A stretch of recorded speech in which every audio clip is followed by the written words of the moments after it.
흔히 이런 이야기 들어보셨을 거예요. 드라마보다 현실이 더하다. 10년 가까이 변호사 생활을 하면서 정말 드라마보다 더한 현실도 더 많다는 것 정말 많이 보게 됐습니다. 그동안 방송에서 소개됐던 드라마보다 더한 현실 스토리 말씀드리고 10년간 현장에서 겪은 실제 이야기 그리고 법적 쟁점까지 알려드리는 은밀한 사생활 지금 시작합니다. 저는 변호사 박희태입니다. 사랑과 전쟁 시즌1 455회 아들 장사. 사이좋은 두 남녀 결혼을 약속하고 시어머니를 찾아뵙니다. 이 자리에서 시어머니는 변호사 아들에게 시집 오는 것이니 예단 2억 원 해오라고 합니다. 이거 시기가 2008년이에요. 지금으로 생각하면 엄청난 돈이죠. 시어머니는 의사인 첫째 아들은 결혼할 때 강남에 7억 원짜리 아파트 받고 병원도 개업해줬다면서 특별히 싸게 해주는 거라고 강조합니다. 남편은 어머니한테 얘기합니다. 형 때 재미 많이 봤잖아. 뭘 또 그래. 남자가 여자 덕 보고 살기 쪽팔리지 않아? 이런 얘기를 합니다. 그리고 예단은 1,000만 원만 하겠다고 선언을 하죠. 그러자 시어머니는 사돈을 만나서 직접 얘기를 합니다. 예단 2억 꼭 받아야 된다. 난 2억 안 받으면 이 결혼 찬성할 수가 없다. 그래서 친정에서는 2억 원까지는 마련이 안 돼서 겨우 1억을 마련합니다. 사실 1억도 제가 보기엔 엄청나게 큰 돈인 것 같은데 시어머니는 2억 원이 되지 않았다 이렇게 구박을 엄청나게 하면서 마치 무슨 빌린 돈 갚으라는 것처럼 1억 언제 줄 거야 이런 식으로 얘기를 합니다. 어쨌든 두 사람은 결혼하게 되고요. 시어머니는 계속 말하죠. 나머지 1억 언제 줄 거야 이런 식으로 얘기하는데요. 결혼을 하고 나니까 며느리도 좀 달라졌습니다. 너무 많이 듣다 보니까 이제는 좀 화가 나기도 한 겁니다. 줘야 할 이유도 없고 줘야 될 능력도 없다. 주변 사람들 보면 그렇게까지 많은 예단하는 사람 없다. 심지어 2억 정도 예단을 받았는데 2억 거의 다 돌려준 집도 있다더라. 아들 장사하기 싫다고 하면서 그렇게 얘기한 집도 있다더라. 이런 얘기도 합니다. 시어머니는 이 얘기를 듣고 이때부터 아들과 며느리를 이간질시키기 시작합니다. 우선 뭐 아들 장사하는 그런 여자냐 이런 식으로 얘기했다 이런 얘기도 하고요. 또 두 번째로 이게 굉장히 저는 듣고 야, 이 어떻게 이런 얘기를 하나 싶었는데 아내가 대형 로펌 가지 못한 남자한테는 그렇게 예단 줄 돈 없다 이런 식으로 얘기했다 이렇게 거짓말로 아들에게 이야기합니다. 실제로 제가 법조계에 진출을 하고 보니까 굉장한 차이 같은 게 있습니다. 이제 판사, 검사 이런 분들이 좀 이렇게 약간 높이 쳐주고 거의 비슷한 급으로 대형 로펌을 쳐주고 거기에 끼지 못하면 공부를 못했다, 충분한 능력이 없다 이런 평가를 받는 그런 문화가 있습니다. 그래서 이 얘기 들으면 사실 법조인들이 얘기 보면 깜짝 놀랐을 겁니다. 정말 정확한 타겟을 한 거예요. 이 얘기 들으면 진짜 기분 나빴을 겁니다. 시어머니가 아들이 열받을 만한 포인트를 정확히 찍어서 얘기를 한 겁니다. 아들은 그런 얘기를 했을 리가 있어요. 말도 안 되는 소리 하지 마세요. 이러면서 넘어가지만 머릿속에 이 얘기가 살짝 남게 됩니다. 하지만 아들의 아내에 대한 사랑은 그대로고요. 두 사람 사이에 아이도 생깁니다. 시어머니에게 계속 돈소리 듣는 아내는 스트레스를 너무 많이 받고요. 스트레스를 받을 때마다 남편에게 이야기를 하죠. 남편은 아무리 그래도 자기 어머니 욕하는 걸 듣고 싶진 않아요. 거기다가 결혼을 하고 보니까 자꾸 들리죠. 자기보다 늦게 결혼을 한 동기들이 뭐 개업을 해줬다, 돈을 엄청 받았다, 강남에 빌딩을 받았다, 아파트를 받았다 이런 얘기들을 듣게 됩니다. 이런 얘기를 들을 때마다 아무래도 마음이 흔들리게 됩니다. 두 사람은 결국 싸우게 됩니다. 아내는 다른 친구들과 비교하면 자기 정도는 많이 했다. 내 친구들은 오히려 많이 받았다. 당신이 나한테 해준 게 뭐냐? 이런 얘기를 하고요. 남편은 자기 친구들이 받은 얘기를 합니다. 하여튼 비교가 문제예요. 아내는 그 친구들은 메이저 로펌 갔다. 당신은 연수원 성적 안 좋아서 선배 로펌에 그냥 간 거 아니냐?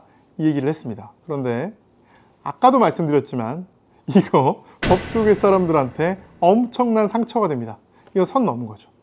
근데 이 얘기를 들으니까 남편은 하늘이 무너지는 것 같습니다. 사실상 남편은 이때 거의 마음이 약간 반쯤은 돌아서게 됩니다. 이 와중에 시어머니는 아들과 며느리 헤어지게 하려고 이런저런 이간질을 합니다. 남편은 이미 마음이 한번 흔들린 다음이라 예전처럼 아내를 믿는 마음이 강하지 않습니다. 그리고 계속 싸우게 되고요. 이렇게 서로를 상처 입히는 말을 하다가 결국 이혼을 위해 법원에서 만나게 됩니다. 여기서 신구 선생님은 말합니다. 부인이 이혼을 원하는 거라면 이혼이 가능하다. 이거는 직계 존속이 아내에게 너무 심히 부당한 행위를 한 거기 때문에 이혼이 가능하다. 하지만 남편이 이혼을 청구할 수는 없다. 이런 얘기를 합니다. 이 건은 이혼 찬성이 81.6%, 이혼 반대가 18.4%였습니다.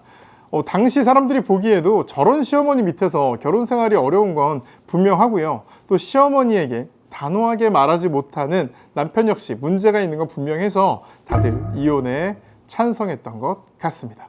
오늘 제가 얘기하면서 뭐 이렇게 법조 얘기를 너무 드리느라고 이런 얘기를 드렸는데요. 몇 가지 이야기 드릴 게 있습니다. 첫 번째, 예단 혼수 문제입니다. 지금 결혼한 지가 한 8년 돼가는데 아직도 예단이 뭐고 혼수가 뭐고 예물이 뭔지 이런 거 자꾸 헷갈립니다. 특히 젊은 분들 이게 뭔지도 잘 모르실 거예요. 예단은 신부 측에서 시댁으로 보내는 거고요. 예물은 서로 주고받은 뭐 반지나 시계 같은 것들, 그리고 혼수는 뭐 주로 가구, 뭐 전자제품 이런 것들을 얘기합니다.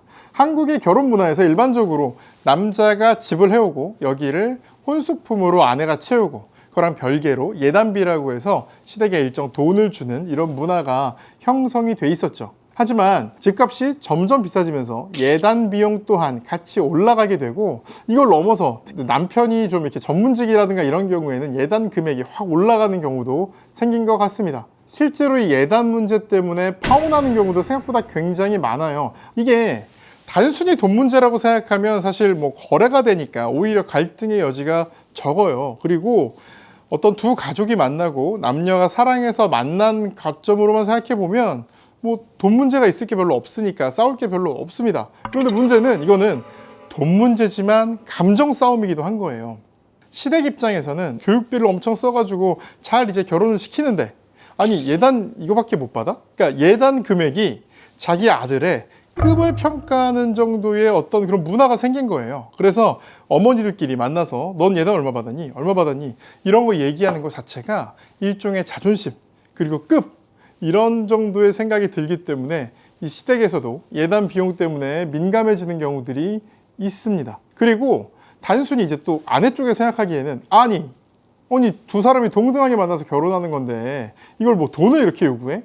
이런 것 때문에 또 기분이 상하는 겁니다. 사실 남녀는 서로 좋은 마음에 그냥 결혼을 하게 된 거잖아요. 그런데 이 예단이나 예물 이런 것 때문에 마음의 상처를 얻고 파혼으로 이어지거나 파혼을 하지 않고 그냥 이제 결혼이 진행됐는데 이때 얻은 마음의 상처가 평생 남거나 또 가족 간 관계가 틀어지는 경우들이 정말 생각보다 너무 많습니다. 그래서 과도한 예단 비용을 받는 이런 것들 좀 없어져야 되지 않나. 실제로 많이 없어지고 있는 문화 같기도 하고요. 그리고 좀 자존심 내려놔야 되지 않나 이런 생각이 듭니다.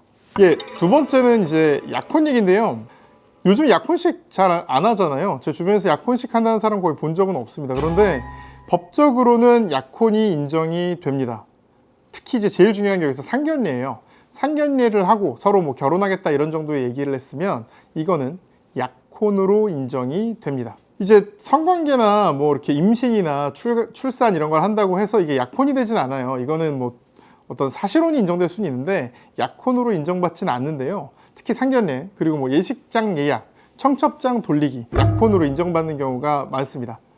특히 이제 뭐 커플링, 커플시계 이 정도는 약혼 아니고 신혼집을 어떻게 마련할 것이냐 이런 걸 상의했다 이 정도는 약혼에 해당하는 경우들이 많습니다. 근데 약혼인지 아닌지 뭐가 중요하냐 뭐 결혼 안 하면 그만 아니냐 이렇게 생각할 수 있겠는데 우리 민법에서는 약혼이 생각보다 꽤 중요한 제도입니다. 그러니까 약혼식을 안 했다고 하더라도 약혼으로 인정이 되잖아요. 그러면 그동안에 주고받은 선물 그러니까 약혼을 이후에 주고받은 예물이나 선물 같은 것들은 결국 결혼을 하지 않으면 반환이 가능합니다.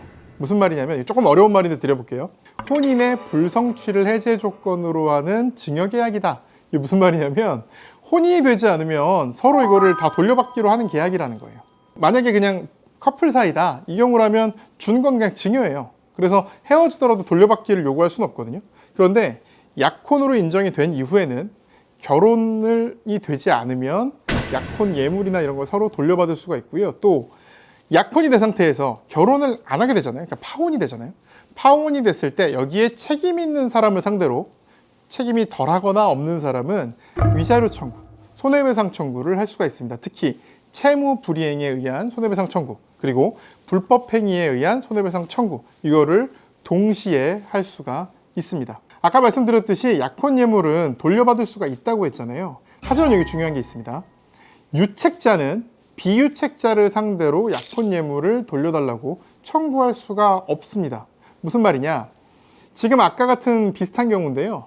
시어머니가 과도한 예단을 요구해서 그 과정에서 막 마음의 상처를 많이 줘서 이것 때문에 파혼이 됐어요. 그러면 남자 쪽에서 많이 받은 상태라고 하더라도 이 남자는 여자를 상대로 예물이나 뭐 이런 것들의 반환을 요구할 수가 없다는 겁니다.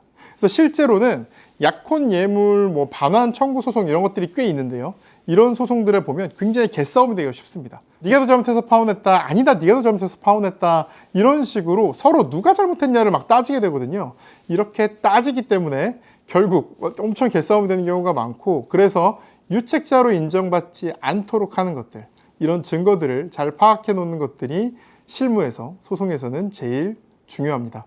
여러분들 사실 약혼 예물 뭐 돌려받을 수 있다는 것을 모르시는 분도 많고, 또 손해배상 청구가 가능하다는 것들도 모르시는 분들이 많았는데요. 혹시 비슷한 상황에 처해 있으신 분들은 적극적으로 소송을 고려해 보시기 바랍니다.